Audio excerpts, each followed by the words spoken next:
ಸ್ನೇಹಿತರೆ, 3 ಶವಕ್ಕೆ ಕಾಯ್ತಾ ಇದ್ದೀನಿ. ಪೋಸ್ಟ್ ಮಾರ್ಟಮ್ ಆಗಿದೆ, ಆ್ಯಂಬುಲೆನ್ಸ್ ಕರ್ಕೊಬರೋಕ್ಕೆ ಹೋಗಿದೆ. ನೋಡಿ, ಪೊಲೀಸ್ ಆರಕ್ಷಕರಲ್ಲಿ ಮಾತಾಡ್ತಾ ಇದ್ದಾರೆ. ನೋಡಿ, ಸ್ಮಶಾನ ತೋರಿಸ್ತಾ ಇದ್ದೀನಿ. ಈ 3 ಜನರ ಶವಕ್ಕೆ ಯಾರೂ ಬರ್ತಾಯಿಲ್ಲ.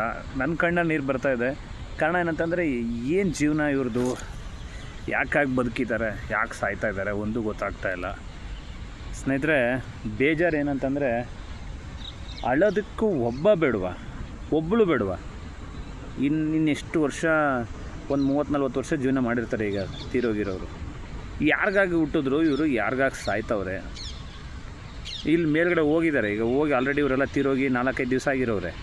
ಮೇಲೆ ಭಗವಂತ ಅಂತ ಹೋದ್ರೆ ಆ ಭಗವಂತ ಒಂದು ಲೆಕ್ಕ ಕೇಳ್ತಾನಲ್ವ ನಿನ್ನ ಹತ್ರ. ಯಾರು ನೀನು, ಯಾಕೆ ಬಂದಿದೆಯಾ, ಏನು ಸಾಧನೆ ಮಾಡಿದೆಯಾ, ಸಾಧನೆ ಇರಲಿ, ನೀನು ಹೆಂಡತಿ ಮಕ್ಕಳನ್ನ ಚೆನ್ನಾಗಿ ನೋಡ್ಕೊಂಡಿದ್ಯಾ, ಇಲ್ಲ ನಿಮ್ಮ ಅಪ್ಪ ಅಮ್ಮನ್ನ ಚೆನ್ನಾಗಿ ನೋಡ್ಕೊಂಡಿದ್ಯಾ, ಪ್ರಶ್ನೆ ಆ ಭಗವಂತ ಕೇಳ್ತಾನೆ ಅನ್ನೋ ಪರಿಜ್ಞಾನವಿಲ್ಲದೆ ಜೀವನವನ್ನು ವ್ಯರ್ಥವಾಗಿ ಕಳೀತಾರೆ. ಬೇಜಾರಾಗುತ್ತೆ. ನೋಡಿ, ಅಲ್ಲೊಂದು ತುಂಬ ದೂರದಲ್ಲಿ ಒಬ್ಬರದು ಅಂತ್ಯ ಸಂಸ್ಕಾರ ಮಾಡ್ತಾಯಿದ್ದಾರೆ. ಹಿಂಗೆ ಗುಂಡಿ ಅಗದು ಹೊಸಿ ಜನ ಇಲ್ಲ, ತುಂಬ ಜನ ಬಂದಿದ್ದಾರೆ ರೀ, ತುಂಬ ಜನ ಬಂದಿದ್ದಾರೆ. ಅದನ್ನು ನೋಡಿದ್ರೆ ಭಾಳ ಖುಷಿ ಆಗತ್ತೆ ರೀ. ಯಾಕೆಂದರೆ ಹಳಕ್ಕೊಬ್ಬ ಅಣ್ಣ ಇರಬೇಕು, ಹಳಕ್ಕೊಬ್ಬಳು ತಂಗಿ ಇರಬೇಕು, ಹಳೋದಕ್ಕೆ ತಂದೆ ತಾಯಿ ಇರಬೇಕು. ಯಾರೂ ಇಲ್ಲ ಅಂದರೆ ಹೆಂಡತಿ ಮಕ್ಕಳಿರಬೇಕು, ಗಂಡ ಇರಬೇಕು. ಯಾರವರೊಬ್ಬರು ನಾವಿಲ್ಲ ಅನ್ನೋ ಕಾಲಕ್ಕೆ ನಮಗೆ ಶವದ ಮುಂದೆ ಹಳೋದಕ್ಕೆ ಯಾರು ಇರಬೇಕು ರೀ. ಆ ಥರ ಹಳೋದಕ್ಕಾದರೂ 4 ಜನದ ಜೊತೆ ನಿಯತ್ತಾಗಿ ಇದ್ದುಬಿಡ್ರಿ. ಇನ್ನೆಷ್ಟು ದಿನ ಅಂತ ದ್ವೇಷ, ಕೋಪ. ನೋಡಿ, ಸುಮಾರು ಒಂದು 20-30 ಎಕರೆ ಇದು ಜಮೀನಿದೆ ಈ ಸ್ಮಶಾನ. ಈ ಸ್ಮಶಾನದಲ್ಲಿ ಏನಿದೆ, ಬೆಳೆ ಏನೂ ಇಲ್ಲ, ಬರೀ ಬಾಡಿಗಳನ್ನ ಊತಾಕೋದಷ್ಟೇ. ಸತ್ತವ್ರನ್ನ ಅಂತ್ಯ ಸಂಸ್ಕಾರದ್ದು. ನೀವು ದುಡಿತಾ ಇರೋದು ಇದೇ ಮಣ್ಣಿಗಾಗಿ. ಈ ಮಣ್ಣು, ಈ ಜಾಗ, ಈ ಸೈಟು, ಜಮೀನು, ಆಸ್ತಿ ನಂದು ಅಂತ ಕಿತ್ತಾಡಿಕೊಂಡು ಕೋರ್ಟ್ ಹತ್ರ ಹೋದರೆ ಜಮೀನು ಪ್ರಾಪರ್ಟಿ ಮೇಲೆ ತಕರಾರು ಮೇಲೆ ಇದಕ್ಕೆ ಗುದ್ದಾಡ್ಕೊಂಡು ಜೀವನ ಪೂರ್ತಿ ಅವ್ನು ಸತ್ತಿದ್ರೂ ಕೇಸ್ ನಡೀತಾ ಇರುತ್ತೆ ಈ ಮಣ್ಣಿಗಾಗಿ. ಆದರೆ ಅದೇ ಮಣ್ಣಲ್ಲಿ ನಿನ್ನನ್ನು ಊತಾಕ್ತಾರೆ ಅನ್ನೋ ಒಂದು ಪರಿಜ್ಞಾನವಿದ್ದರೆ ನೀನು ಆ ಮಣ್ಣಿಗಾಗಿ ಗುದ್ದಾಡೋದು ಬಿಟ್ಟು ಏನಾರು ಒಂದು ಮಾಡ್ಬಿಟ್ಟು ಮುಂದಕ್ಕೆ ಏನಾರು ಒಂದು ಮಾಡ್ತೀಯ. ಅಂದರೆ ನಿಮ್ಮ ಜಮೀನಿಗೆ ಗುದ್ದಾಡಿ ಬೇಡನಲ್ಲ, ಆದರೆ ಕಂಡವ್ರ ಜಮೀನನ್ನ ಒಡೆಯೋದಕ್ಕೆ ಈ ಅಣ್ಣ ತಮ್ಮದಿರು, ಅಕ್ಕ ತಂಗಿರಲ್ಲಿ ಬಿಟ್ಟುಕೊಟ್ರೆ ಅವನು ಚೆನ್ನಾಗಿರ್ತಾನೆ, ಚೆನ್ನಾಗಿರ್ತಾನೆ, ಸಮಪಾಲು ಮಾಡು ಅಂತ ಕೇಳೋದ್ರಲ್ಲಿ ಓಕೆ. ಎಲ್ಲನ ನೀನೇ ತಿನ್ಕೊಂಡು ನಿನ್ನ ತಂಗಿ ಕೊಡದೆ, ನಿಮ್ಮ ಅಣ್ಣನ ಕೊಡದೆ, ತಮ್ಮನ ಕೊಡದೆ, ಕೊನೆಗೆ ನಿನ್ನ ಮುಂದೆ ನಿನ್ನ ತಮ್ಮ ಪೇಪರ್ ಆಗೋ ಲೆವೆಲ್ಗೆ ಊರೊಳಗೆ ಓಡಾಡ್ತಾ ಇದ್ರೆ, ನಿನ್ನ ದೊಡ್ಡ ಕಾರು, ನಿನ್ನ ಹೆಂಡತಿ ಮಕ್ಕಳು ಒಳ್ಳೊಳ್ಳೆ ಬೈಕ್ಗಳಲ್ಲಿ ಓಡಾಡ್ತಾಯಿದ್ರೆ ಆ ತಮ್ಮನ ಹೊಟ್ಟೆ ಎಷ್ಟು ಉರಿತದೆ ಗೊತ್ತಾ.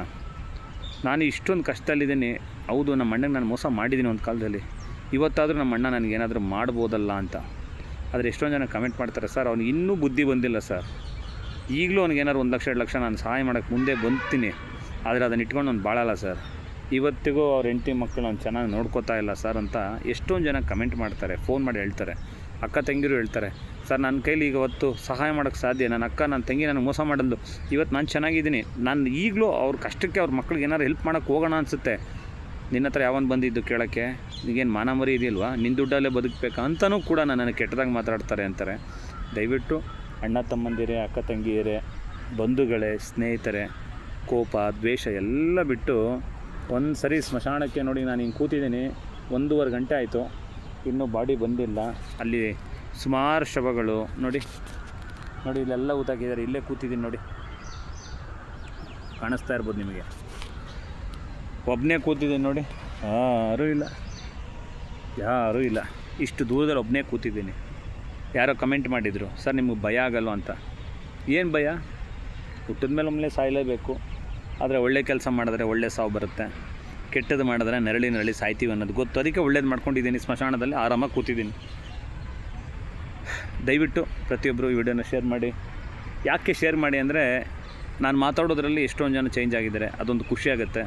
ಸರ್, ನಿಮ್ಮ ಮಾತಿನ ಧ್ವನಿಯಲ್ಲಿ ಯಾವುದೋ ಒಂದು ಶಕ್ತಿ ಇದೆ ಸರ್, ತುಂಬ ಜನನ ಚೇಂಜ್ ಮಾಡ್ಬೋದು.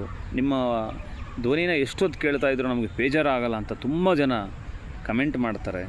ಆ ಕಮೆಂಟ್ಗಂತಾದರೂ, ಅವ್ರು ಕೇಳುವಂಥ ಪ್ರೀತಿಗಾದರೂ, ನನ್ನ ಮೇಲಿಟ್ಟಿರುವಂಥ ನಂಬಿಕೆಗೆ, ಅವ್ರು ಮಾಡುವಂಥ ಆಶೀರ್ವಾದಕ್ಕಾದರೂ ಈ ಥರ ವೀಡಿಯೋಗಳನ್ನ ಮಾಡಬೇಕು ಅನಿಸ್ತು.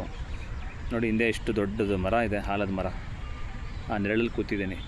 ಬದುಕಿದ್ರೆ ಯಾರಿಗಾರು ನೆರಳಾಗಿ ಬದುಕಬೇಕು, ಇಲ್ಲ ಅಂದರೆ